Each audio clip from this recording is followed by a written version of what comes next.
देव की पूजा अर्चना वंदना नहीं किया करते, परंतु कर भोजन मुनि बर विज्ञानी, लगे कहन कछु कथा पुरानी।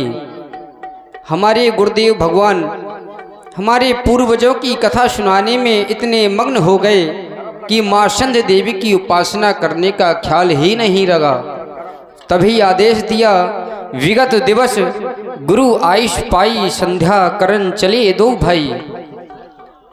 संध्या होती क्या है, संध्या कहते किसे हैं, और संध्या करनी किसकी चाहिए। उत्तमो सूर संगता, मध्यमो लुप्त भास्करा, कनिष्ठा नाम कोपिता, सायं संध्या तदा स्मृता। संध्या की 3 कोटियां बतलाई गई हैं। जब भगवान भास्कर अस्ताचल की ओर गमन कर रहे हों, चंद्रदेव का उदय हो रहा हो, उसे प्रथम कोटि की संध्या बतलाया गया। उत्तमो सूर संगता, मध्यमो लुप्त भास्करा। जब भगवान भास्कर अस्ताचल की ओर गमन कर रहे हों और आकाश मंडल पर लालिमा छा गई हो, उसे मध्यम कोट की संध्या बतलाया गया। और तृतीय कोट की संध्या उसे कहते हैं जब भगवान भास्कर पूर्णतः अस्ताचल की ओर गमन कर चुके हों, चंद्रदेव का उदय हो चुका हो और आकाश मंडल पर लालिमा छा गई हो, कुछ तारे टिमटिमा रहे हों, उसे तृतीय कोट की संध्या बतलाया गया। एक का जाना, दूसरे का आना, दिन का आगमन और रात्रि का आगमन, जब इन दोनों का आपस में मिलन हुआ करता है तो इसे ही संधि कहा जाता है, और संधि का नाम ही संध्या है।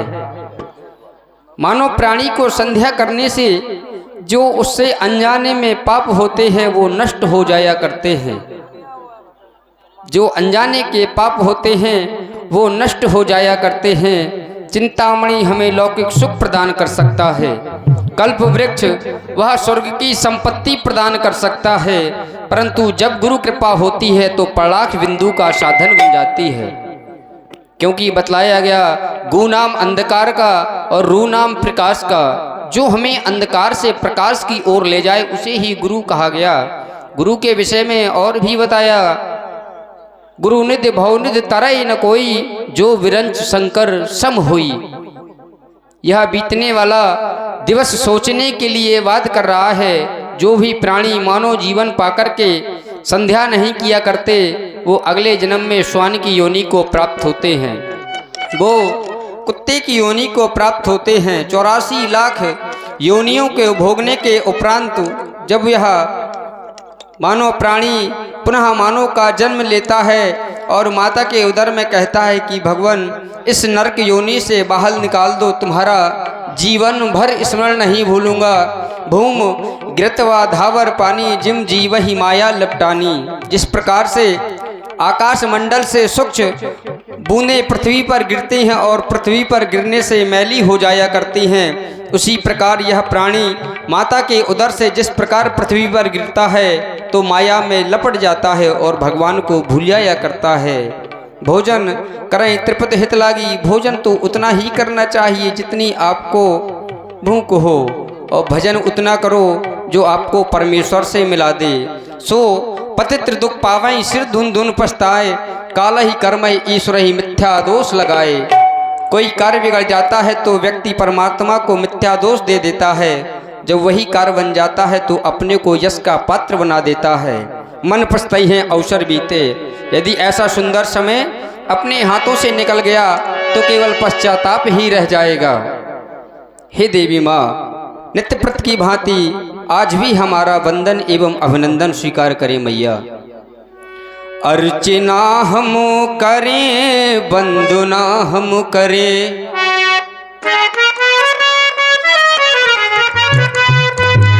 अर्चना हम करें, वंदना हम करें। देखो कैसा सुहाना समय आ गया, हाँ हाँ कैसा सुहाना समय आ गया। मेरे भैया मेरे भैया मेरे भैया आओ आके संध्या करे, मेरे भैया आओ आके संध्या करे। गुरु की आज्ञा हुई शुभ समय आ गया, वो समय।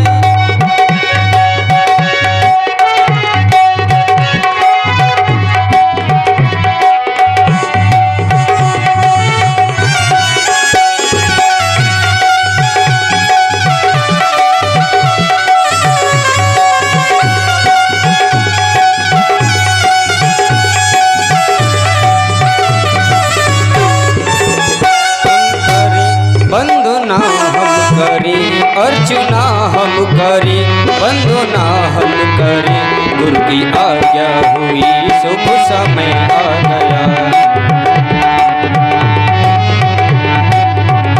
वो समय आ गया मेरे भैया।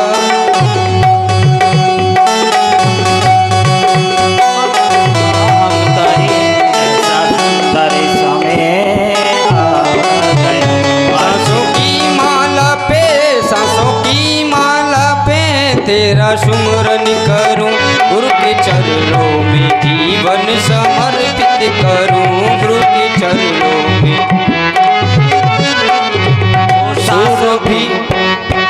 सूर भी छिप गया, सूर भी छिप गया, चांदनी आ रही, सूर भी छिप गया, चांदनी आ रही, ऐसी ज्योति जलाई मजा आ गया।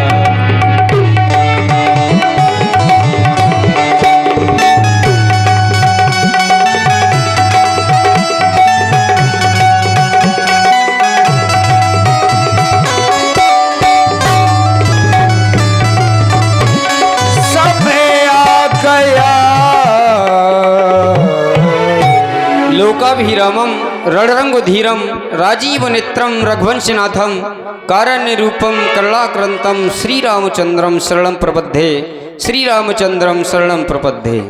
नित्य क्रियाओं से निवृत्त होकर के श्री राम जी लक्ष्मण जी अपने गुरु जी के पास में लौट गए। नित्य क्रिया करी गुरु पही आए, चरण सरोज सुभग सिरुनाए।